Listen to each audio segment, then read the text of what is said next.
He's not the same. He is Sheldon Riley. Hello! No, I'm not. Hello. I'm so happy I finally get to meet you.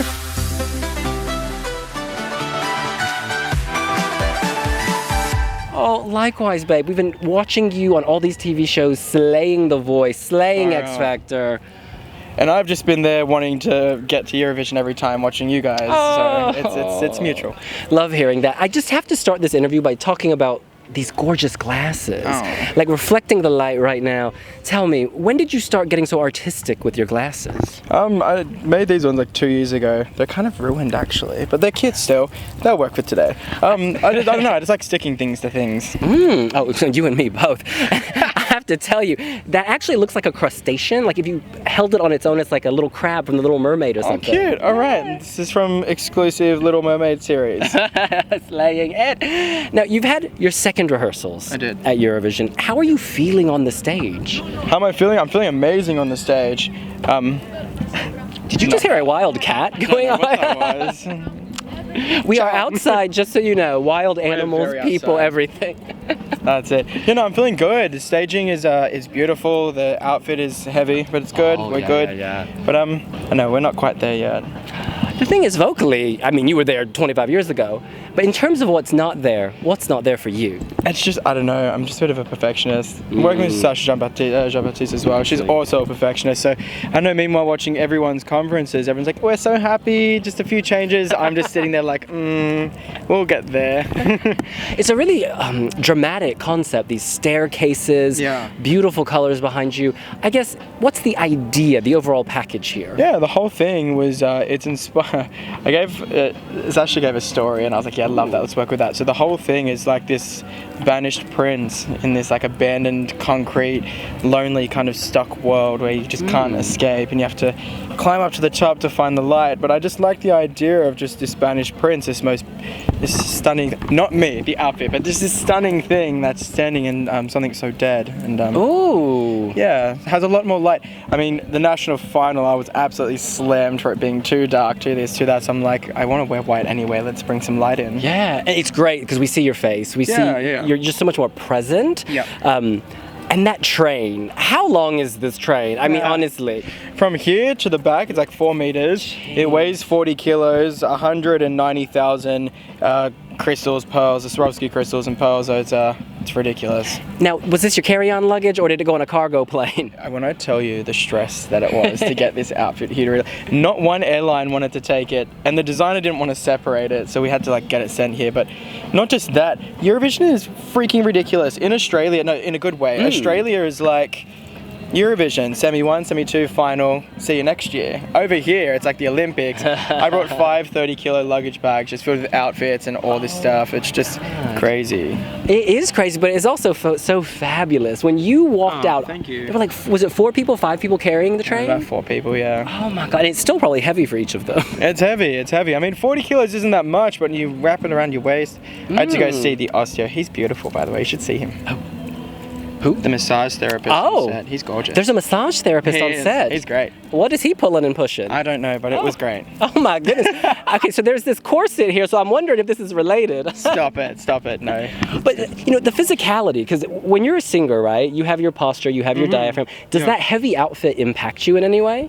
I mean, it should, but I don't really think about it. I mean, the mask itself weighs 3.5 kilos, it's like 3 kilos in my head, but all up, whole outfit's 50 kilos. The staircase is like 3 times the height of me.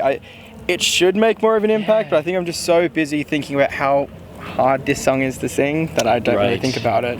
Yeah, it was interesting. After your first rehearsal, you said in the TikTok clip, no one should have to sing that 3 times. How much does it take out of you each time? A lot. I was actually saying to Sasha when she came out, I was like, I only have 2 takes. She's like, you're going to have to do 3. Everyone wants to watch 3. Everyone has to see 3. I'm like, I don't know if I've got it. I mean, I'm not like, I don't know, Christian from Poland who can just sing and sing and sing and sing. I mean, I know I can sing, but I'm not technically that good. I just... Okay. Oh, in my mind, okay, you are technically good. Let's just say this right now. Because people talk about the voices of the year, male ballads. Yes, we talk about Poland, but we also talk about Australia. This is a fact. Thank you. I mean, I think I'm not comparing myself to an icon, but I think about Sweden, like Cornelia, and she sings in a very pop way, very raspy, a lot of emotion. It's not opera, do you know what I mean? It's not classically, perfectly, it's it's a lot of emotion behind what we're singing. So I kind of get it. Once you get to take 3, it's like I'm ready to die. Oh my God. So before the semi-final, will you try not to perform too many times? Like you won't rehearse? I mean, we'll wait and see. They make me sing it every day, so we'll see. But it's not even that actually was funny because it just wasn't coming out the other day. So I took the outfit off, took the mask off, I sung it beautifully. I'm like, maybe it is all of this extra stuff too. Interesting. But I'm not complaining. I love it. I love my outfit. We put so much work into it. It really has paid off. We applaud you. We congratulate you.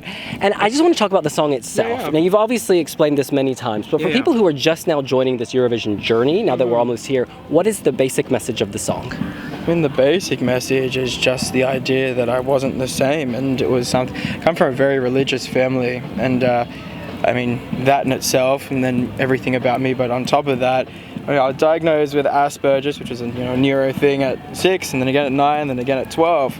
They had to tell me 3 times, but it was just this thing that was constantly prayed over me. Just like we pray that he'll be fixed, we'll pray that he'll be like everyone else, because they just wanted the best for me. I don't think it came from a place of hate, more of a place of ignorance and fear. But I think it came to a point where I was just like, how do you fix what isn't kind of broken? Do you know what I mean? So I wrote this song and I was like, I'm not going to be defiant. 15, wrote it to myself on Facebook actually. I was so traumatic. But I wrote this message basically saying you're not the same, and that's okay. The actual line on Facebook was that the light shines bright through those who've broken aside. And I think I'm just really proud that it's, after all these years, it's the song representing the country I love.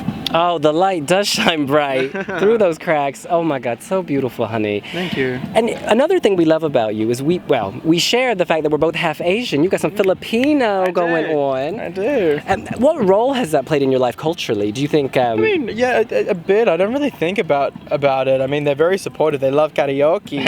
So I mean, maybe I didn't talk all that much as a kid, but I was never shy of the karaoke machine. But the food. I mean, I can't eat any of the food. I get so fat when I'm around that side of my family.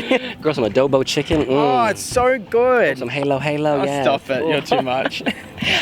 One thing I love about the Filipino diaspora, because I watch a lot of Miss Universe beauty pageant reaction videos. I love that. Oh yeah. Maybe that's where I get it from. You're a queen, proper queen.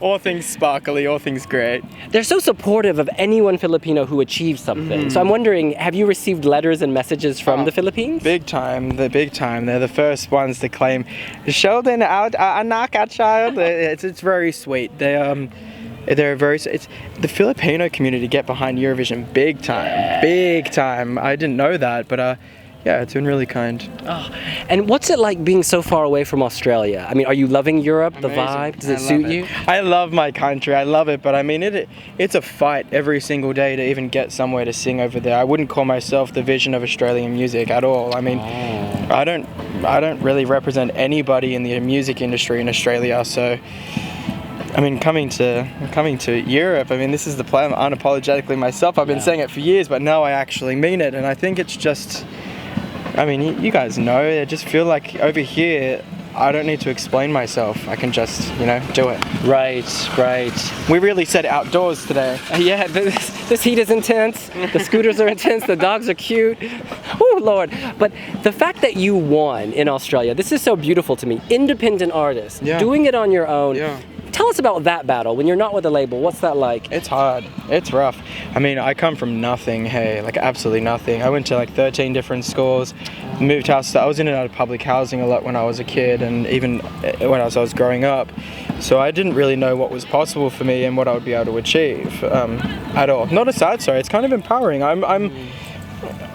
No one in Australia will help me up because there's no audience for me there, or they believe there's no audience. I think there's an audience. There's an audience. They don't see it because, in Australia we're so known for indie music, guitars, I mean, Sweden would go up there, Jesus. But the way I dress, the way I look, the songs that I sing, the fact that I sing about boys and not girls, little things like that. I don't complain about it. I just am aware of the fact that it's harder for an artist like me. So I think that's why Eurovision's always been the dream, because I just knew that people will choose different when they're given the chance to see it. Do you know what I mean? Yeah. So it's rough. I mean, it's expensive too. Like, I work my ass off just to make sure this can all happen, but I love it. So yeah. You've had some great mentors in your past. You know, boy George, Adam Lambert, and both of them also violate norms, right? They push the boundaries. Did either of them give you any advice that stays with you? So from boy George to listen. Just to really listen, because I think there's so much to be learnt when you listen, and so little to learn when you're talking. Adam Lambert, it was actually the moment that I came out to the world. I was on X Factor, he was in the bathroom, I walked past him and he goes, "Cute shoes," and I was just like, "Thank you," and I was like, "Oh, cute shoes," yeah. I was just in love with him, and he just looked at me, he's like, "You just do you," and I was like, "Thanks," and I look back and I go, he so clearly could tell I was, one of us. But it was a real... I decided I'm going to walk out there, and I was just like, they were like, what do you want to do? And I was like, I just want to love who I want to love. And this full came out on stage. They never aired it, which was funny, but that was the first time I came out to everybody. So, I mean, I really owe that to Adam Lambert in a weird way. Oh my gosh. He's been really supportive through my career too. I mean, I've done a lot of these shows. He always seems to pop up somewhere. Oh my goodness. They always pop up around Mr. Sheldon Riley. Yes. You're so sweet. But listen, you are such a busy man. We don't want to take up too much of your time. But I want to know, when you leave the Eurovision stage during the semifinal, what do you want Europe to remember about Mr. Sheldon Riley? That I did it and that it was possible. This is such a crazy experience. I'm surrounded by people who have been working their whole lives for this moment, and I get it. I mean, when I tell you I come from nothing, I came from nothing at all. I'm proud of it now because I've made a life for myself. I've done the impossible things. You know how many times I was on X Factor and they said, "What do you want?" I said, I want to do Eurovision. Then I did it on The Voice. They're like, "What do you want?" "I bet you just really want to win the 100,000. I'm like, just want to get exposure and do Eurovision. And then again on The Voice All Stars, and then again, America's Got Talent, Simon Cowell, "What do you want?" They never aired it. I was like, I just really want to be exposed enough so I can do Eurovision. I wanted this for so long, and so many people in Australia have told me, it's so young, so like the competition's so young here, we need to send forward established artists who, can live up to it and make it happen, because Eurovision's such a juggernaut, as we all know. Artists that are experienced, and I'm like, I've got everything it takes, just give me a chance, and I'm doing it. So I mean, yeah. Well, thank God you're not the same. Thank God you are Sheldon Riley. SBS Australia, y'all got the jackpot with this one. That's right, that's right. Such a pleasure to meet you, honestly. Such a pleasure to meet you. I send you nothing but love and support. I want to say that I'm so grateful for you. Honestly, in Australia, we have exposure to nothing other than SBS, who we're very grateful for, but I just love everything that you do. I've watched so many interviews, I just remember last year being so overwhelmed by Barbara Pravi. Oh, she's amazing. Obsessed watching every one of your interviews, hearing your opinions. It's actually, even this performance I'm about to do at the semi-final, I took so much advice from everything that you guys said, and I just really appreciate everything you guys do. That's so kind. Thank you so much. Oh, he is a listener, he is a feeler, and he is a star. Sheldon Riley, Australia, semi-final... Two. What's your running order, babe? I think I'm 8th. Oh, yeah, toward the end of the first half. Must be a favorite. Everyone keeps saying that. I don't know what that means. I'm just like, oh, Sweden, she's got the sweet spot. But everyone's like, no. No, babe. You told Yeah. Do I? I didn't know that. You're towards the end of your half, so they want to keep the viewers there with Sheldon. Hope I do them proud, huh? Oh, you're going to. I mean, you got a 40 kilogram, 50 kilogram outfit. That's great. We're going to have an off-camera kiki now, so see you later.